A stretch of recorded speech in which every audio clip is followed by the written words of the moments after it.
I was abandoned for my golden child brother while my parents funded his failures. So years later, when karma ruined their lives, I refused to save them completely.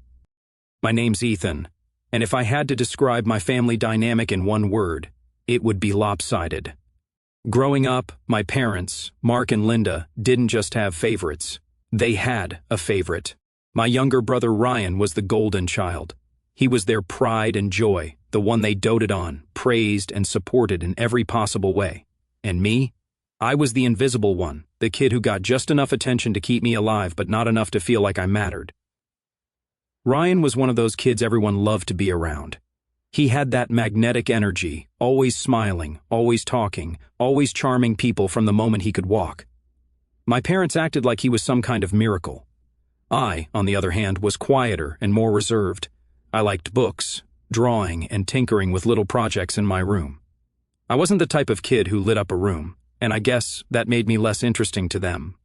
The favoritism started small when we were little. Ryan got more toys than I did. At first, I thought maybe it was because he was younger, and my parents were trying to make him happy. But as we got older, it became clear that this wasn't about his age. It was about him being their star and me being, well, the other kid. Birthdays were a perfect example. For Ryan's birthdays, my parents went all out, big parties, expensive gifts, the whole 9 yards. For mine, it was usually just a cake and a happy birthday before they went back to talking about Ryan's latest achievements. One year I remember asking for a new art set. Instead, they got me a pack of pens from the dollar store. Meanwhile, Ryan got a brand new bike for his birthday that same year. But it wasn't just material things. The emotional neglect hurt even more. When I got straight A's on my report card in middle school, I was so proud. I thought, maybe this will get their attention. I showed my mom, hoping for at least a good job, Ethan. Instead, she glanced at it and said, "That's nice," before turning to gush over Ryan's latest basketball game. He wasn't even good at basketball, but somehow his 2 points in a middle school game were more exciting than my academic achievements. That kind of thing happened all the time. If Ryan had an interest, my parents were all in. They bought him gear, signed him up for lessons, and cheered him on at every game. But when I showed interest in something, it was like pulling teeth to get them to care. Once, I told them I wanted to start a small online shop to sell handmade crafts. I'd been saving up for months and needed a little extra money to buy some supplies. My dad laughed and said, "You don't need to waste your time on that. Focus on something practical." Then, a few months later, Ryan announced he wanted to start a fitness gear brand. My parents immediately opened their wallets. They helped him buy equipment, paid for a professional website, and even hired a graphic designer to create his logo. I remember sitting there, watching all this unfold and thinking, why does he get everything handed to him while I have to fight for scraps? By the time I hit high school, I had learned to stop expecting anything from them. Ryan was their world, and I was just the guy who lived in the same house. They were so focused on making sure Ryan succeeded that they didn't notice I was slowly pulling away.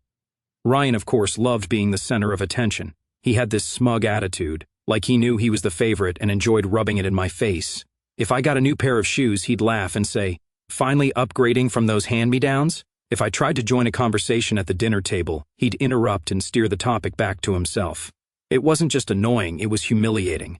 I felt like I didn't belong in my own family. My parents encouraged Ryan's behavior by never calling him out. If I complained, they'd say I was being too sensitive or that Ryan was just joking. One incident stands out in my memory. It was during my senior year of high school, and I had entered a regional competition for small business ideas. I spent weeks preparing my pitch, designing prototypes, and perfecting my presentation. When I won first place, I came home bursting with excitement. I told my parents, thinking maybe, just maybe, they'd finally be proud of me. My dad's response? "That's nice, but have you seen Ryan's new logo? So professional looking." My mom didn't even look up from her phone. I went to my room that night and cried, not because I wanted their approval anymore, but because I realized I'd never get it. That was the moment I decided I needed to get out. I couldn't keep living in a house where I was constantly overlooked and undervalued. I started making plans to leave as soon as I graduated, but of course, leaving wasn't going to be easy. My parents had sunk so much money into Ryan's business that there wasn't much left for me. When I told them I wanted to move out and focus on my own small business, they shut me down immediately. My dad said, "We can't spread ourselves too thin. Ryan's business is the future of this family." It was like a slap in the face. They didn't even consider my dreams or ambitions because they were too busy propping up Ryan. That's when I realized I couldn't rely on them. If I wanted a better life, I'd have to build it myself without their help. So that's exactly what I did. After the disaster of my high school years and my parents' blatant favoritism, I knew I couldn't stick around much longer. What little faith I had left in them vanished when they poured thousands into Ryan's half-baked business idea while outright dismissing mine. That was the final straw. I decided I wouldn't wait for anyone to hand me an opportunity. I'd make one for myself. But here's the thing. When you've been ignored and underestimated your whole life, you learn to keep your plans quiet. I wasn't about to announce to my parents that I was working on my own business, not when they were so dismissive of me. So, I went underground. My first step was saving every penny I could. I worked part-time jobs after school, tutoring, babysitting, even some freelance work online. I'd lie to my parents and say I was volunteering at the library or studying at a friend's house. They didn't ask many questions, probably because they were too busy hovering over Ryan's every move with the money I saved. I started teaching myself the basics of running a business. I'd stay up late watching tutorials on marketing, web design, and product sourcing. It wasn't glamorous. I worked out of my tiny bedroom, often hiding my laptop screen when someone walked in. It felt sneaky, but honestly, it was exhilarating. For the first time, I was working towards something that was mine. My idea was simple. I wanted to create custom-designed products, things like mugs, tote bags, and stationery that appealed to niche audiences. It wasn't groundbreaking, but I believed in it. I researched trends, designed mock-ups, and even found a small supplier willing to work with me on a budget. The first time I made a sale, I thought I was going to cry. It wasn't a lot of money, just $15 for a custom mug, but it felt like I'd won the lottery. Someone out there valued something I created. Meanwhile, Ryan's business was flopping spectacularly. He'd come home from meetings with his team, a couple of his friends who spent more time drinking than working, and complain about how hard it was to get clients. My parents, instead of holding him accountable, just threw more money at the problem. They paid for new equipment, a marketing consultant, and even rented a small office space for him. I overheard my dad once say, "Don't worry, Ryan, these things take time. You're building something big here." It took everything in me not to laugh. Ryan barely lifted a finger, yet my parents treated him like he was the next Steve Jobs, while Ryan was squandering their resources. I was quietly scaling up my little operation. My online shop started gaining traction, thanks to some clever social media marketing and word of mouth. I'd post on forums and groups where my target audience hung out, subtly plugging my products without coming across as pushy. Slowly but surely, orders started coming in. By the time I graduated high school, I was making enough to support myself. I didn't tell my parents, of course. They assumed I was still just figuring things out. When I told them I wanted to move out, they barely blinked. My dad said something like, "Good for you. Maybe you can help Ryan with his business now that you'll have more time." I had to bite my tongue to keep from snapping. Instead, I just smiled and said, "Sure, Dad." What they didn't know was that I wasn't moving out to help Ryan or to stay close to home. I'd already found a small office in another state, far enough that they wouldn't drop by unannounced. It wasn't anything fancy, just a single room with peeling wallpaper and a creaky chair, but it was mine. I signed the lease the day after graduation. For the first time in my life, I felt free. Setting up my office was one of the happiest moments of my life. I spent days rearranging furniture, setting up my computer, and organizing inventory. It was hard work, and there were moments when I doubted myself, but I loved every second of it. One of the first things I did after moving out was expand my product line. I introduced personalized notebooks and planners, which turned out to be a huge hit. I also started offering custom designs for bulk orders, like corporate gifts or wedding favors. The business grew faster than I expected. Within a year, I was making enough to hire a part-time assistant to help with packing and shipping. By the second year, I'd upgraded to a larger office and brought on 2 more team members. Meanwhile, my parents still thought I was working a side job and occasionally helping Ryan. They didn't ask for details, and I didn't offer any. It was almost funny how little they cared about what I was actually doing. Ryan, on the other hand, was struggling more than ever. His business had completely tanked. The office my parents rented for him was empty most days, and his website hadn't been updated in months. My dad still tried to prop him up, saying things like, "These are just growing pains." But even he was starting to sound tired. By the time I hit my 3rd year in business, I was making more money than I ever thought possible. I had multiple revenue streams, a loyal customer base, and even a few partnerships with local retailers. I didn't just feel successful, I felt vindicated. All those years of being overlooked and underestimated had led to this moment. My parents had put all their faith in Ryan, and he had let them down. Meanwhile, I had built something from nothing, all on my own. But the funny thing was, they still didn't notice. I'd come home for the occasional holiday dinner, And my dad would always ask, "So Ethan, when are you going to get serious about your career?" I wanted to laugh in his face. Instead, I'd just say, "I'm working on it, Dad," and leave it at that. Little did they know I wasn't just working on it. I was thriving. I was sitting in my office one morning, scrolling through emails and planning out my next product launch, when my phone buzzed. I don't usually answer calls from unknown numbers, but something about this one made me pick up. "Hey, Ethan, it's Dad." I froze for a moment. My dad doesn't call me often. Hell, he barely calls me at all unless there's some sort of favor he needs. I leaned back in my chair and said, "Hey, Dad, what's up?" There was an awkward pause before he started talking. "Your brother, well, Ryan's got another business idea and we're all pitching in to help him get started again. He really wants to get it right this time."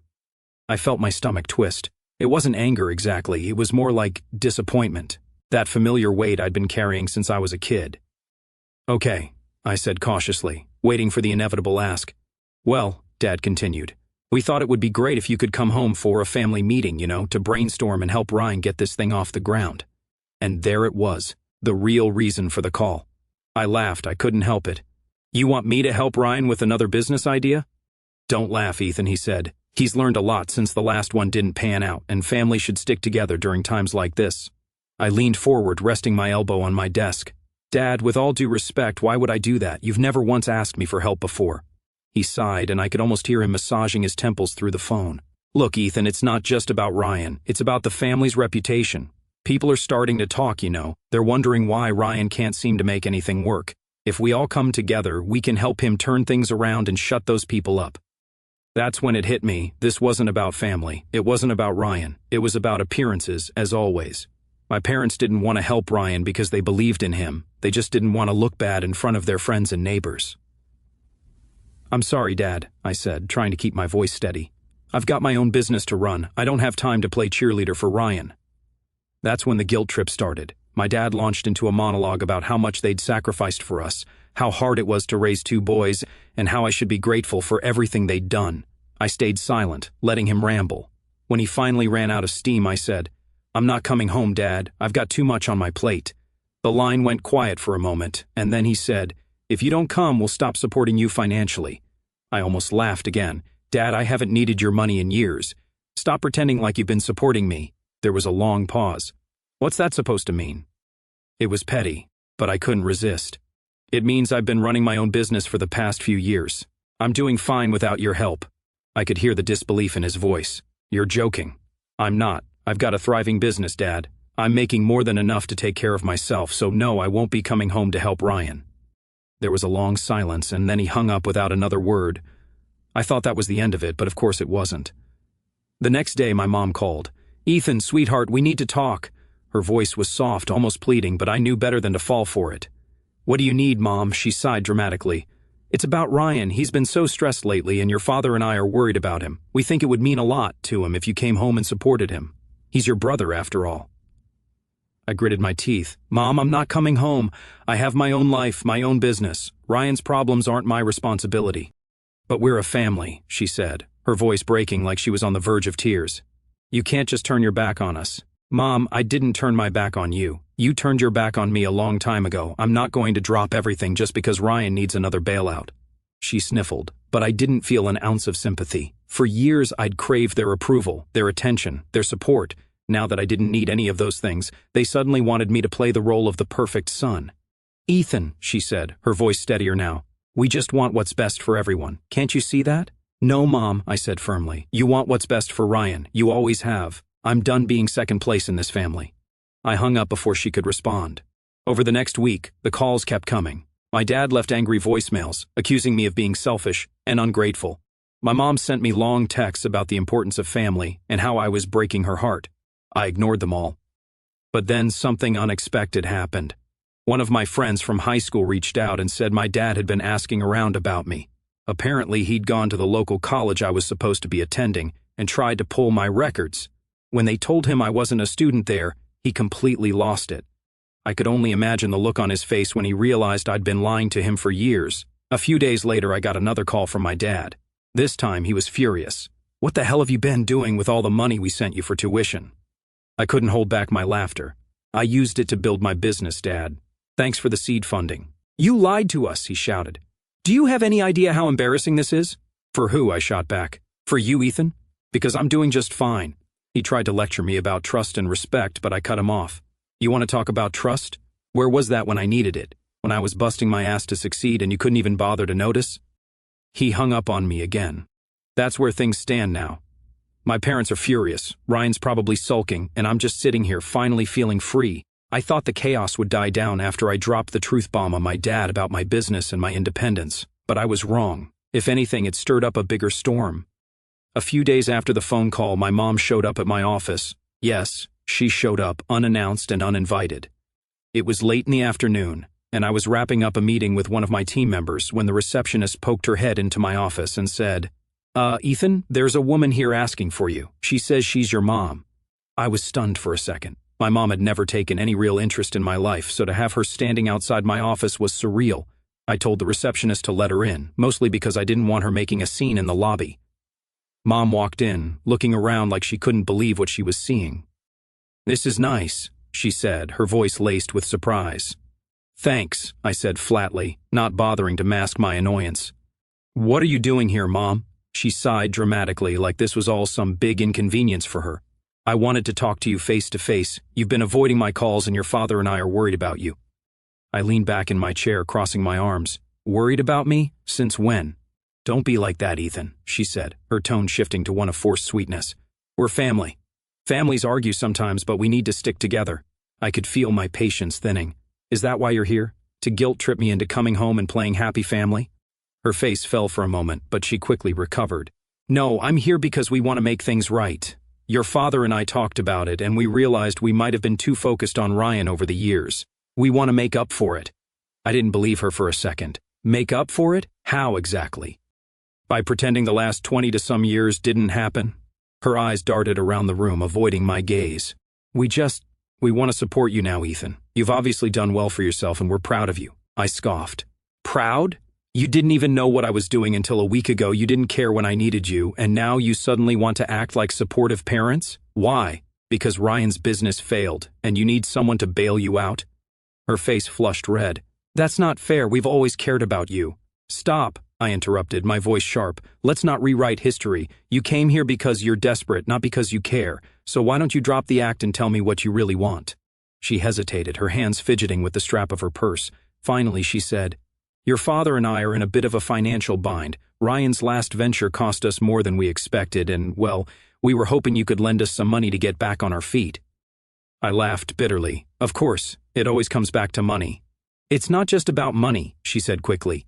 "We want to rebuild our relationship with you too. This could be a fresh start for all of us." I stared at her, trying to decide if she actually believed what she was saying or if she was just trying to manipulate me. "You spent years ignoring me, dismissing me, and now you want a fresh start because you're broke? That's not how this works, Mom. I'm not your safety net." Her expression hardened. "Ethan, we're your parents. We've done so much for you over the years." "No, you did so much for Ryan," I snapped. "Don't sit here and pretend you were some kind of supportive parents when you couldn't even bother to ask how I was doing most of the time. I don't owe you anything." She stood up abruptly, her chair scraping against the floor. "You're being selfish. We're still your family whether you like it or not." "And you were my family, but you treated me like I didn't exist," I shot back. "Now, if you don't mind, I have work to do." She left without another word, slamming the door behind her. I thought that was the end of it, but of course my parents weren't done. A few days later, I got another surprise visitor, Ryan. He showed up at my office looking like a mess, unshaven, disheveled, and desperate. I almost didn't recognize. "Ethan," he said as he walked in, "can we talk?" I sighed, leaning against my desk. "What do you want, Ryan?" He sat down heavily, running a hand through his hair. "Look, man, I know things haven't been great between us, but I really need your help right now." I raised an eyebrow. "You need my help? That's a first." He flinched but pressed on. "I screwed up, okay? I thought I could handle everything, but I couldn't, and now Mom and Dad are blaming me for all their problems. They're saying it's my fault the business failed, my fault they're broke." "Isn't it?" I asked bluntly. He looked at me, hurt flashing in his eyes. "I didn't mean for things to turn out this way. I thought I could make them proud, you know, but now they're turning on me, and I don't know what to do." I folded my arms, staring at him. "So you came to me because what? You think I can fix everything?" "I don't know," he admitted, his voice breaking. I need someone to have my back. Please, Ethan." I shook my head. "You've got some nerve coming to me after everything. You bullied me, Ryan. You treated me like crap while Mom and Dad cheered you on, and now you want me to save you." I'm sorry, he said quietly. I was an idiot back then. I didn't realize how much I was hurting you. Too little too late, I said firmly. I've moved on, Ryan. I built a life for myself without any of you. I'm not going to let you drag me back into the mess you created. He sat there for a moment, his shoulders slumped before standing up. I guess I deserve that, he said. But for what it's worth, I really am sorry. I didn't say anything as he walked out the door. Since then, I haven't heard from any of them. My phone's been blissfully silent, and I've been focusing on my business and my life. For the first time in years, I feel like I'm in control. I thought I'd seen it all after my parents and Ryan tried to guilt-trip me into helping them. I thought I could finally put all their drama behind me and move forward with my life. But life, as it turns out, has a funny way of throwing one last curveball when you least expect it. About a month after Ryan's desperate visit, I got a letter in the mail. Not an email, not a text, an actual letter. I can't remember the last time anyone had written to me, so I was intrigued enough to open it. The handwriting was familiar, my mom's. The letter was long, rambling, and honestly hard to read in some places because of the smudges where tears had clearly hit the page. She started with the usual, how she and my dad missed me, how they regretted everything that had happened, and how much they loved me. But then it took a turn. Apparently, things at home had gotten even worse. The house they'd lived in for decades was gone. My parents had over-leveraged everything they had to fund Ryan's businesses, and when the last one failed, they couldn't keep up with the mortgage payments. They'd been evicted a few weeks ago and were now living in a tiny apartment on the outskirts of town. Ryan, the golden child, had cut and run. He'd taken what little money he had left and moved in with a friend 2 states over. He wasn't answering their calls, and my parents were furious. My mom wrote that she couldn't believe Ryan would abandon them after everything they'd done for him. It was ironic, really. They had spent their entire lives bending over backward for Ryan, showering him with love, support, and resources, only for him to leave them high and dry when things got tough. Meanwhile, the son they'd ignored, the one they dismissed as too sensitive or not ambitious enough, was the only one still standing. The letter ended with a plea. My mom begged me to come back, to forgive them, and to help them rebuild their lives. She said they didn't have anyone else to turn to, that they'd learned their lesson and wanted to make things right. I put the letter down and sat in silence for a long time. Part of me wanted to believe her. Part of me wanted to be the bigger person, to go back and try to fix what was left of our family. After all, they were still my parents, and despite everything they'd done, or hadn't done, I couldn't completely shut off the part of me that craved their love and acceptance. But then I thought about all the years I spent waiting for them to care about me, all the birthdays and holidays where I was an afterthought, all the times they made it clear that Ryan was their priority, and I was just the background character in their perfect little family narrative. I couldn't go back. A few weeks after I got the letter, I heard from my aunt, the only extended family member I still kept in touch with. She called me out of the blue, her voice low and hesitant. "Ethan, I don't know if you've heard, but your parents are in real trouble." "I figured," I said, not bothering to hide my lack of sympathy. "They lost the house," she continued, "but it's worse than that. Mark, your dad, he had a big argument with one of his old clients and it's blown up into a lawsuit. They're being sued for damages, and if they lose, they'll have nothing left." I rubbed my temples. "What do you want me to do about it?" She hesitated. "I'm not saying you owe them anything, Ethan. God knows they've treated you terribly, but they're your parents. I just thought you should know." I thanked her for letting me know and hung up. That night, I couldn't stop thinking about everything. My parents had made so many bad decisions, so many mistakes. But at the end of the day, they were still human. Flawed, selfish, and short-sighted, sure, but human nonetheless. I wasn't going to swoop in and save them. I wasn't going to pour my hard-earned money into their endless pit of bad choices. But I decided I could give them one thing: closure. I called my mom the next day. She picked up on the first ring, her voice shaky and emotional. "Ethan, is that you?" "It's me," I said. "Oh, thank God," she whispered. "I've been praying you'd call. How are you? Are you okay?" "I'm fine," I said, keeping my tone neutral. "I just wanted to talk." She started crying, real, guttural sobs that made me feel uncomfortable. After a few moments, she composed herself enough to speak. "Ethan, I'm so sorry for everything. For how we treated you. You didn't deserve that. None of it." "I know I didn't," I said, "and I appreciate the apology, but it doesn't change what happened." She sniffled. "I know, I don't know how to fix this." "You can't fix it," I said bluntly. "It's too late for that, but you can learn from it. Maybe someday we can have a relationship, but it's going to take time, and it's going to take real effort from you and Dad." "We're willing to do whatever it takes," she said quickly. "We'll prove it to you, Ethan, I promise." I didn't respond right away. I knew better than to put too much stock in her promises. Take care of yourselves, I said finally. That's all I can say right now. We hung up and I felt an odd sense of peace. For the first time in my life, I felt like I was in control of my relationship with my family. Final update. Hey Reddit, it's me again. I know I said I was done with my parents and their drama, but life has a way of complicating things. I've been sitting with everything for the past few months, and I realized something: no matter how much they've hurt me, they're still my parents. That doesn't mean I'm forgiving everything overnight or pretending it didn't happen. It just means that I couldn't shake the thought of them struggling, homeless, and hopeless. As much as I wanted to stay detached, the idea of walking away entirely started to feel wrong. So, after a lot of internal debate, I decided to step in. Not to fix their lives, but to give them a fighting chance to fix it themselves. I made one thing clear to myself: this wasn't about being the hero or proving a point. This was about setting boundaries and doing what I felt was right. A few days ago, I drove to the tiny apartment my parents had moved into after losing the house. I hadn't told them I was coming, and I wasn't sure what to expect. When I knocked on the door, my mom answered. She looked older than I remembered, more worn down. Her eyes widened when she saw me. "Ethan," she whispered, "you came." "Yeah," I said, stepping inside. The apartment was small, cluttered, and depressing. My dad was sitting on the couch, flipping through a stack of papers. He looked up when he heard my voice. "Ethan," he said gruffly, standing up. "What are you doing here?" I looked between the two of them and took a deep breath. "I'm here because I've been thinking about everything, and I've decided I want to help. Not because I owe you anything, but because I want to." My dad's face twisted in confusion, while my mom's eyes filled with tears. "Ethan, you don't have to do this," she said. "We don't deserve it." "You're right," I said bluntly. "You don't. But that's not the point. I'm not here to rehash the past. I'm here to give you a chance to get back on your feet. That's it. No strings attached, no guilt trips, just a chance." My dad sat back down heavily, running a hand through his hair. "How?" he asked after a long silence. "I'll help cover your immediate debts. Rent, basic bills, stuff like that, but only temporarily," I explained.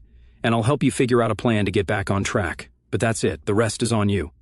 They both nodded, stunned into silence. Over the next few days, I sat down with them and went through their finances. It was worse than I thought. They were drowning in credit card debt, overdue bills, and the fallout from my dad's lawsuit. Ryan's failed businesses had left them with nothing but broken promises and unpaid loans. I helped them set up a budget, arranged for some of their smaller debts to be consolidated, and even paid a couple of urgent bills to keep the lights on. It wasn't easy seeing how far they'd fallen, but I kept reminding myself that this was a temporary arrangement. There were a few tense moments, of course. My dad had a hard time swallowing his pride, and my mom kept trying to apologize for everything. I told her that apologies were fine, but what I really needed was for them to take responsibility for their lives moving forward. "This is the last time I'm doing this," I said firmly. "After this, you're on your own." They both nodded, and for once, I believe they understood. The hardest part was facing my own emotions. Every time I handed them money or sat down to help them figure out a problem, a part of me wondered if I was being stupid, if I was setting myself up to be taken advantage of again. But another part of me felt like I was finally closing the chapter on years of pain and resentment. Helping them wasn't about fixing the past.